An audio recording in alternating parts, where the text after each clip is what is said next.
she's a woman in a man's mafia world, and especially, it's all patriarchal, isn't it? And she's grieving. So that you're completely right. That's what makes her dangerous. She doesn't care. There's that's level of grief where you're grieving so much, you're like, I will just kill everyone. You are so good in this movie. I binged the first 3 John Wick movies before watching the 4th, and all of it's so good. And I loved your character, and I think Is that the first time that you'd seen it? Yeah. I've watched them like quite a few times. I was very like, basically, I mean, I think I watched them as they came out, and then when, how everyone in the pandemic, we binge watched shit, and it's like, okay, let's do the John Wick today. So I did all of those, and then like I got this call in 2021. It's like he wanted to meet me, and I was like, what? So that was amazing. I think I'd watched them not that long before I'd actually got the meeting, and I was like, that's so weird. I can't believe, kind of synergy. I love that. What about joining the franchise after being a fan did you find most surprising? I was surprised I didn't get to do any action.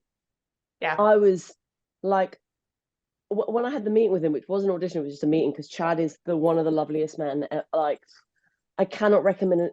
Like, I can't recommend him enough as a director at all. He is wonderful.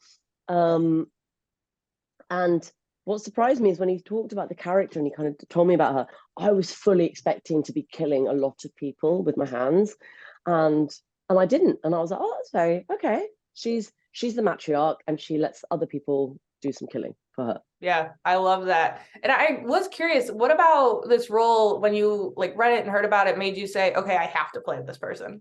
Chad's just immense energy, and his eyes, and him talking to me.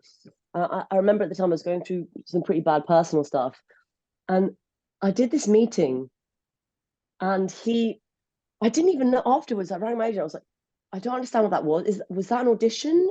Have I got a job? But I just kind of went through it, and he made me feel so confident in myself. He was like, nah, see that behind you? That's your face. And he was like, I like actors, and I just put them up on the wall, and I just hope that they come. And I was like, okay. And he was just so giving and lovely. And he basically kind of explained this woman, and was like, she is the matriarch of the Roma underground in Berlin. And she is, she's John Wick's, we couldn't work it out whether it's his niece or his cousin. We kind of talked about it, but essentially it's extended family. Like, in my mind, she's someone that the last time she saw him, she was maybe 18. Do you know what I mean? At like a really weird family Christmas. I don't know what that looks like. That kind of, and that's the last time she saw him. But she's the matriarch. Her dad's died, so she's grieving, and he comes in and he needs something from her. And all these words that he was describing and using, I was like, yes, yes, yes. And then he left the meeting. I was like, don't know if I've got it. And then my agent was like, yeah, no, maybe a month later, like, they finally got back to us. They definitely want you to do it. There's no script. And I was like, I don't care. I'm just doing it. Like, there's no way I'm not doing this character. But yeah, like I said just now, I was surprised I didn't get to kill any humans. Yeah, that is surprising in the John Wick franchise to have a character that doesn't kill people. What? I love it. And then what makes Chad's directing style stand out from other directors that you've worked with? I mean, obviously on a personality level, there's one thing as well, but on a directing technical level, you know what I found amazing now thinking back on it is, I mean, it was the first week of filming. I was in the very, very beginning. So I was just in the Berlin kind of block, and we started it in June 2021. And he just felt really calm. That's the thing I noticed the most. This man clearly has had everything worked out. In fact, I asked him at one of the premieres, I was like, how long, mate, did it take to do the Parisian clusterfuck around a roundabout? Yeah. And I mean, it was so much less than I thought. I think he said like 2 weeks, but he planned it for months. So I think that's what I got a sense of, is that usually at the beginning of a film, first week, people are trying to, like, as a puzzle, work together as a team. And a lot of people just naturally, because they don't know each other yet, everyone's dropping balls. Films, the day overruns, all that shit. None of that happened with him. It felt very like everyone just, maybe it's because they worked together and he probably picks maybe a lot of the same team, but I think there was a lot of German team there as well. So it just felt like everything was a well-oiled machine. and he could just sit next to me and just chat to me and like make me feel really comfortable and safe in his set, which is quite rare for something of that kind of level of expansive action theater film. Yeah, those action pieces are insane. I can't believe that he was like, it's all good. Completely calm. Yeah. I love that. And then can you talk to me a little bit about working with Keanu, both as a scene partner and with him being like a leader on set? Again, you know, everything that everyone said, he is a lovely man. He's very sweet. I got to, again, Chad being very, very sensitive to everything. He wanted me to come a day early, and he wanted to show me everything. I met the dogs, I met this, I met that, and he was like, and I've got we've got a reading, and I thought in my head it was like a kind of cast reading, or maybe it was the Berlin. No, just me and Keanu Reeves and him and the writer. Oh, I can't remember his name. I feel terrible. One of them who was lovely. Maybe Dan. Sorry if I've got it wrong. And he was just lovely, and we just played and we just hung out for a little bit. And he's, you know, I mean, I hate the word cool, but he is a very cool man, very sweet, very, very soft. And I think everyone there just has worked together before, so they are kind of an action family. That's the sense I got. And I was very, very welcomed into it. I feel like if anyone deserves the moniker of genuinely being cool, it is Keanu Reeves. Yeah. I was going to tell him this, but I didn't get time to the premiere. But just before in fact, just before the premieres, I was like, hey, let's, like, to me and my friend, I was like, let's have a Keanu Reeves appreciation kind of day. And I was cooking some groundnut stew, which takes a long time, a lot of peanut butter, a lot of spice. And we went through a few of them. I mean, at Point Break, classic. Speed, classic. There was another one with Rachel Weisz, actually, with some bomb that goes off, class. I mean, they're just all wonderful. When you were kind of like working and crafting Katia's backstory, what was a piece of it that when you tapped into, you kind of went, okay, I understand this character, even just like the nuances that it's gonna really get into? I find that I do all this homework of like feeling this stuff, and then I go on set, and I always get really nervous before doing anything, obviously, anxious, whatever. But then you go on set and you realize that your work isn't all the work. You know, I'm like, I've done my homework. And then I go on set and there's like costume and makeup and the situation and the extras and all of those things. I just make it happen on the day. I can't really describe it because we had this amazing I'm Spanish, so and the designer is Spanish background. He's awesome. He's just a wild man in terms of his ideas and creativity. He's fabulous. And Chad again sat with me on that day. I mean, I imagine he has a million things to do. It's like the first week, and he's like, I'm just going to sit with you for 3 hours and just look through costumes. And suddenly I was like, oh, as we built up this costume in 2 days, I was like, I don't know, like mannerisms and how I feel like people hold a lot of things in their body physically that represent a lot of things. I read a book called The Body Keeps Count, which is about trauma and where trauma is put.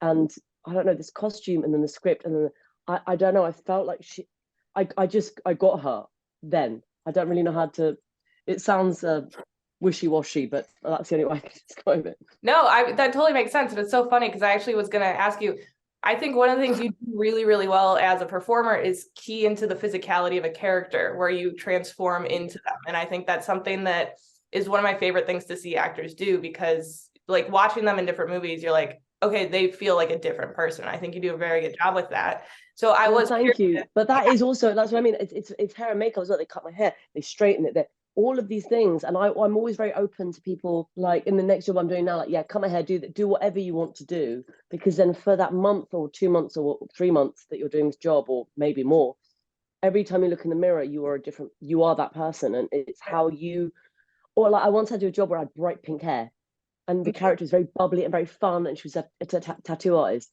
And you get that from the street because everyone sees you with pink hair that's fun, and people smile at you in different ways. So you bounce back from that energy. I don't know. Does that make sense? Yeah, I love that. Because I was curious if there was like a specific kind, like, I don't know, like aspect of physicality that when you really get into it, like, is it their walk or how they hold themselves where it really helps you?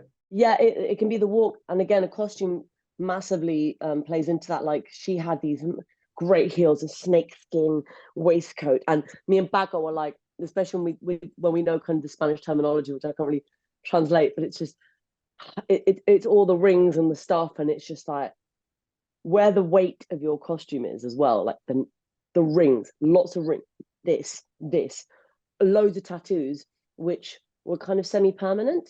And I was like, don't bother taking them off at the end of the week, because I was there for 2 weeks. They had to retouch a few, or they had to keep going on. But I love walking around Berlin at that time, and it was summer, and just showing off all my tattoos. And again, that reaction from people like, that is a lot of what's happened. Who is this person? And kind of feeding off that reaction to like throw it into work. I love that. And I had read in a previous interview, you said that you were surprised when you saw the ending, because in the script that you read, there was a different ending. Do you remember what that was? I felt like there was, I mean,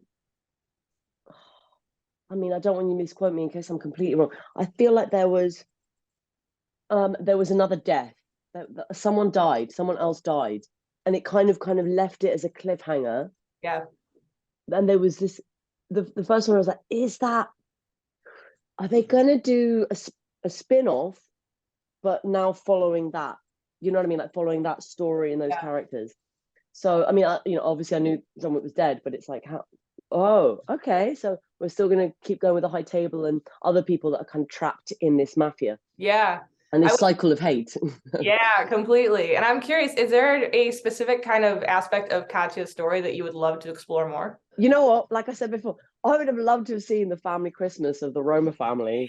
Because obviously he's like, yeah, you've grown up, and I'm like, you've got old. So I feel like, when did they last all meet? Like, what can you imagine? Like very angry, resentful gangsters, like filled with vodka and like celebrating Christmas. I think that would be quite an interesting scene to do. Tried really hard to be like, everything's fine until you everything's fine. One too many drinks. But then you get drunk with guns or knives, and it's like, this is great. Oh, cousin blah blah's killed the chicken again, and another person, and the second I love it. And then is there kind of another character or a corner of the John Wick universe that you were not able to play in that you really would want to? I made friends with the actor George, who's at the very beginning of the. He's a wonderful man. I would have loved to have gone to the desert. In fact, they told me that those shoot days were actually at the end, and they only shoot at night. Like John Wick, all of that is night shoots, which over time, I mean, even after 2 weeks was grueling. I can't imagine what it must be like 3 months of just being kind of a vampire. But being in the kind of desert and doing that kind of universe, I think would have been great. Like also being able to, like, I don't know, ride a horse and a camel or something in the desert would have been really, I've never shot something like that. So that would have been a great exercise. Bucket list. Yeah, bucket list, 100%. I love it. And then what makes Katia stand out for you from other leaders within the John Wick universe? I wouldn't know how to answer that. I think that's something I feel like that's an audience question. Maybe I think why, but I personally think all the side characters that come in and out, I think that's what makes John Wick amazing, because I think I've said this in interviews before. Sorry if I'm repeating myself, but it's a kind of, it's the art of martial. It's just visual art of martial arts. It's amazing. But what makes it really great, other than all the incredible stunts and how this man Chad and Keanu, both of them, from their experience of doing Matrix and all of that, create a new wonderful world, is these little side characters. Something like we're interested in that. Who are these? What is this underworld? What is the Continental Hotel? And I love the fact in the John Wick 4 that they do Tokyo. Yeah, that's great. I think that really is it Tokyo? Maybe I'm wrong. Osaka. What? Osaka, yeah. So Japan, they do Japan. Yeah, I think for me, one of the things like that I always key into with John Wick, other than like crazy amazing action, is it's one of the most impressive lived-in world building universes I've ever seen in an action franchise.